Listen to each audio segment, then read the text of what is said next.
Hello everyone. Myself Dr. Manju Meena, Assistant Professor in Chemistry from Government College, Kota. आज हम सर्वप्रथम देखेंगे कि ग्लूकोसाइडों का निर्माण किस प्रकार से किया जाता है। Formation of glucoside. तो यदि हम डी ग्लूकोज का मेथिलनोल में विलयन बनाकर और उसमें क्या प्रवाहित करें, हाइड्रोजन क्लोराइड HCl गैस को, तो दो एनोरोमिक एसीटेलों का मिश्रण हमें प्राप्त होता है। ये डी ग्लूकोज है।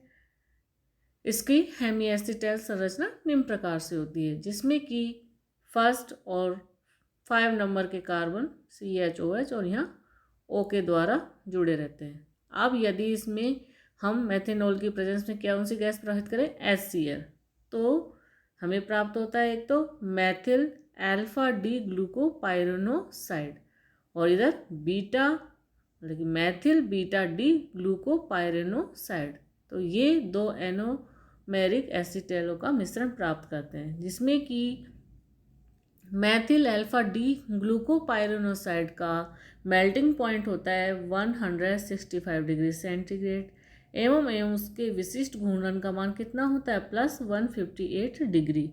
इसी प्रकार से मैथिल बीटा डी ग्लूकोपाइरेनोसाइड का गलनांक होता है 160 डिग्री सेंटीग्रेड और उसके विशिष्ट घूर्णन का मान कितना होता है, -33 डिग्री।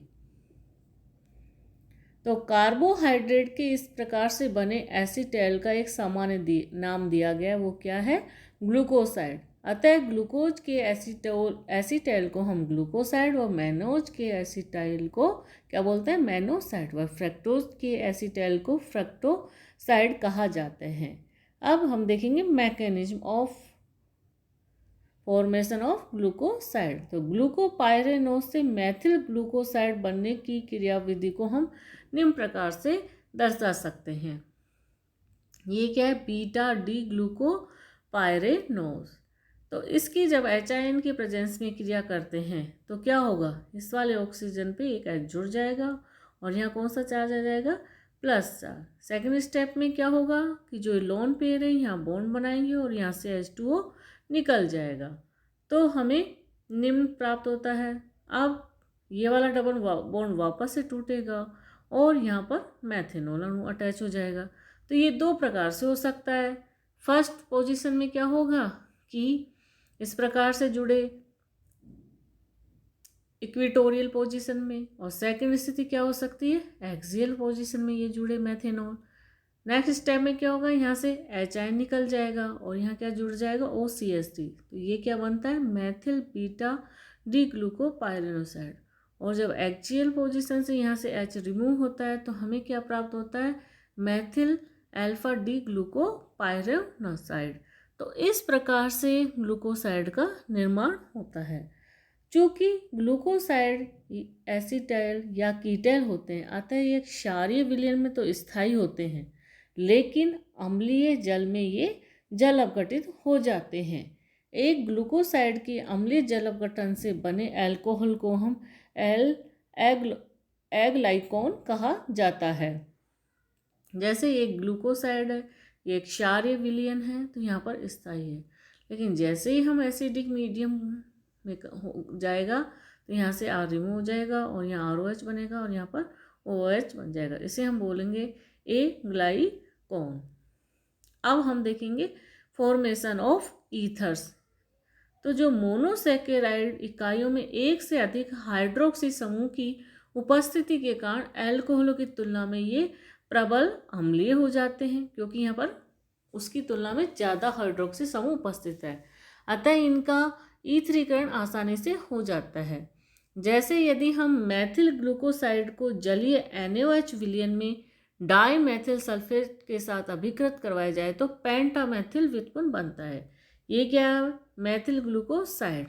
अब इसके क्षारीय विलयन में इसको क्रिया करवाई जाए तो यहाँ क्या होगा, HIN यहाँ से निकल जाएगा और यहाँ O- आ जाएगा। नेक्स्ट स्टेप में क्या होगा, डाई मैथिल सल्फेट से ये क्रिया कर लेगा तो ये वाला बॉन्ड यहाँ से ब्रेक होगा और ये वाला यहाँ पर अटैच हो जाएगा, तो यहाँ OCH3। इस प्रकार से हम बार बार मैथिलीकरण करवाने पे हमें क्या प्राप्त होता है, पेंटामेथिल व्युत्पन्न। तो उपयुक्त पेंटामेथिल व्युत्पन्न में कार्बन नंबर 2, 3, 4 व 6 पर स्थित मैथोक्सी समूह तो साधारण ईथरीय समूह है, अतः तनु जलीय विलयनों में स्थायी होते हैं।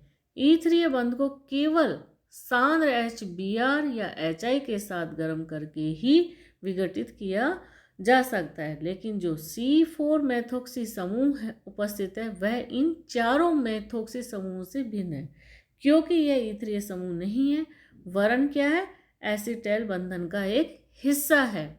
यह एक ग्लूकोसिडिक बंधन है, अतः यह तनु जलीय विलयनों में आसानी से जलापघटित हो जाता है और 2 नंबर, 3 नंबर और 4 और 6 टेट्रा ओ मैथिल डी ग्लूकोज बनाते हैं। यहाँ ओ लिखने का मतलब क्या है कि मैथिल समूह किससे जुड़ा हुआ है, ऑक्सीजन परमाणुओं के साथ जुड़ा हुआ है। इसकी जो विपरीत श्रृंखला संरचना में C5 पर एक मुक्त हाइड्रोक्सी समूह विद्यमान है, क्योंकि यह ग्लूकोज के हेमी एसिटाइल वलय बनाने में प्रयुक्त था। इस कारण से इसमें एक C5 पोजीशन पे हाइड्रोक्सी समूह विद्यमान रहता है। अब नेक्स्ट हम देखेंगे, जैसे इसकी अभिक्रिया निम्न प्रकार से, ये है पेंटामेथिल व्युत्पन्न।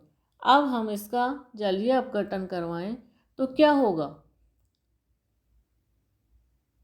यहाँ पर OCH3 ये है और CO और यहाँ पर OCH3 OCH3 CH2 OCH3 O। अब नेक्स्ट स्टेप में क्या होगा, इससे में इसकी जो विवृत श्रृंखला है वो निम्न प्रकार से होगी। इसमें जो 5 नंबर का है कार्बन, उसमें क्या होगा, एक फ्री OH समूह होगा। इसका क्या नाम हो जाएगा, 2, 3, 4, 6 टेट्रा ओ मैथिल डी ग्लूकोज। अब हम देखेंगे एस्ट्रो का निर्माण, फॉर्मेशन ऑफ एस्टर्स। तो यदि मोनोसैकेराइडों को सोडियम एसीटेट या पिरिडीन जैसे दुर्बल क्षारीय माध्यम में एसिटिक एनहाइड्राइड की अधिक मात्रा के साथ अभिकृत करवाएं तो 2 एनोमेरिक हाइड्रोक्सी समूह सहित समस्त हाइड्रोक्सिल समूहों का एस्टरीकरण हो जाता है।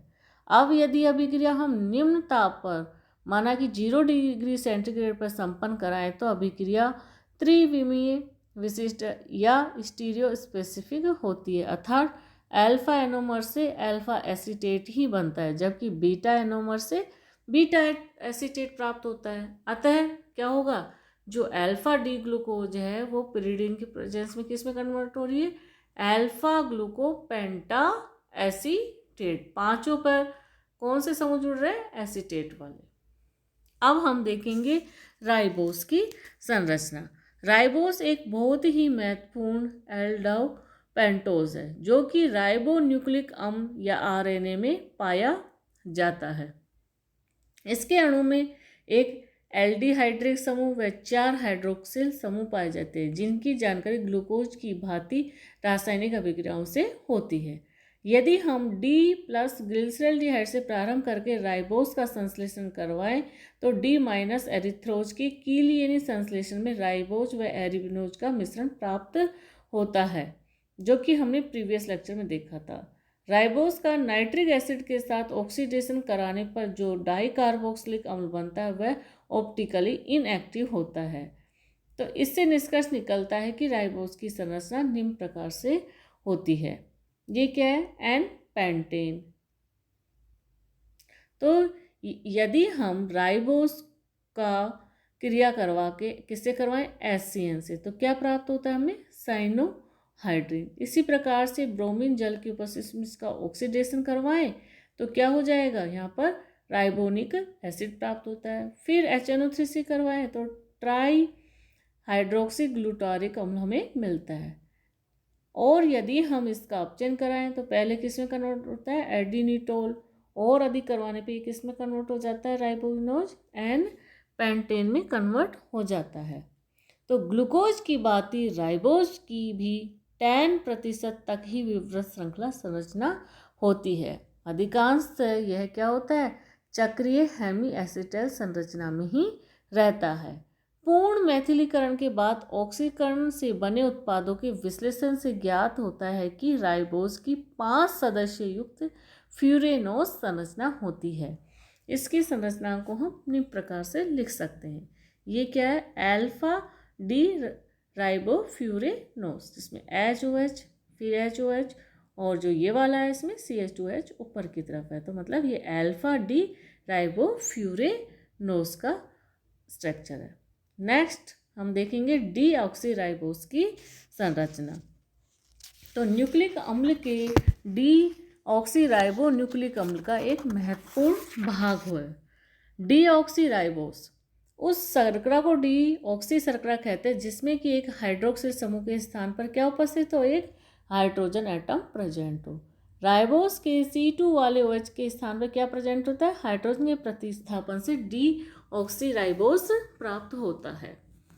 और जो डीऑक्सीराइबोस के अणु में कुल कितने हाइड्रोक्सिल समूह होते हैं? 4 हाइड्रोक्सिल समूह होते हैं, जिसमें कि C1 वाला हाइड्रोक्सिल समूह हेमी एसिटिल समूह का भाग होता है।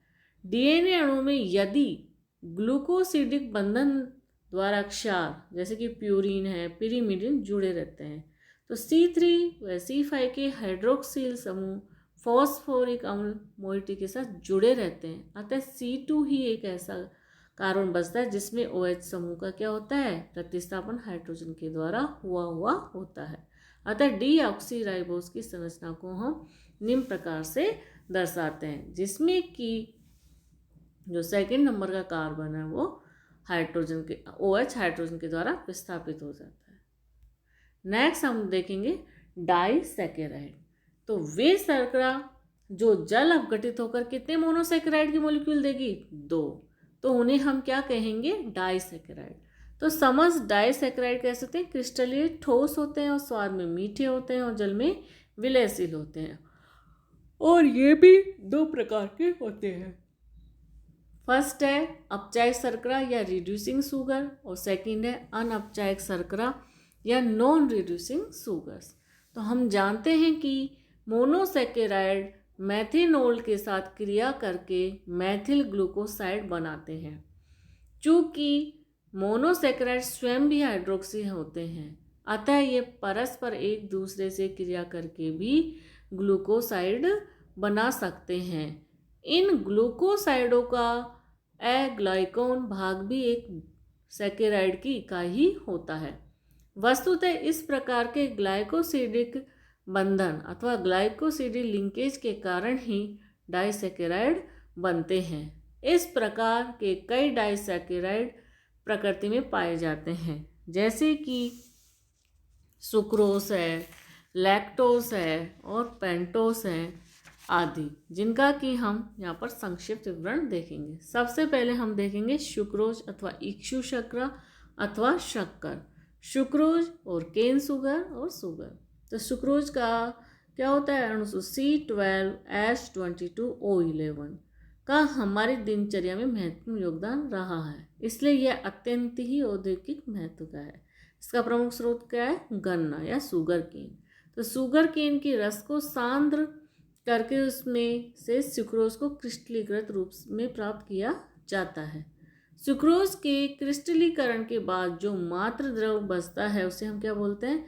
शीरा कहते हैं, जो कि एक औद्योगिक महत्व का उत्पादन है, क्योंकि शीरे के किण्वन या फर्मेंटेशन से ही अल्कोहल अथवा एथेनॉल का औद्योगिक उत्पादन किया जाता है। सुक्रोज कैसा होता है? एक श्वेत क्रिस्टलीय ठोस होता है जिसका कि गलनांक कितना होता है? 180 डिग्री सेंटीग्रेड, और यह जल में विलयशील लेकिन अल्कोहल व ईथर में कैसा होता है? अविलय होता है। जब इसे इसके गलनांक बिंदु से ऊपर तक यदि हम गर्म करते हैं तो यह एक भूरे रंग का पदार्थ बना लेता है, जिस कैरामेल या भुनी हुई शक्कर कहते हैं। सांद्र सल्फ्यूरिक एसिड की यह झुलसकर काले रंग के पदार्थ में परिवर्तित हो जाता है, जो कि पूर्णतः कार्बन ही होता है। और ये कैसा होता है? डेक्स्ट्रा रोटेटरी या दक्षिण ध्रुवण घूर्णक होता है, और इसके विशिष्ट घूर्णन का मान कितना होता है? +66.5 डिग्री होता है।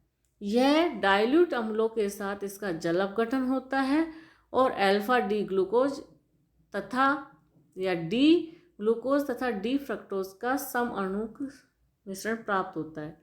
तो सिक्रोज है C12H22 O11 प्लस H2O, जो कि डाइल्यूट HCl के साथ क्रिया करके क्या बनाती है, ग्लूकोज एवं फ्रक्टोज के मॉलिक्यूल। इसके और आगे के गुण हम अब नेक्स्ट क्लास में देखेंगे। Thank you.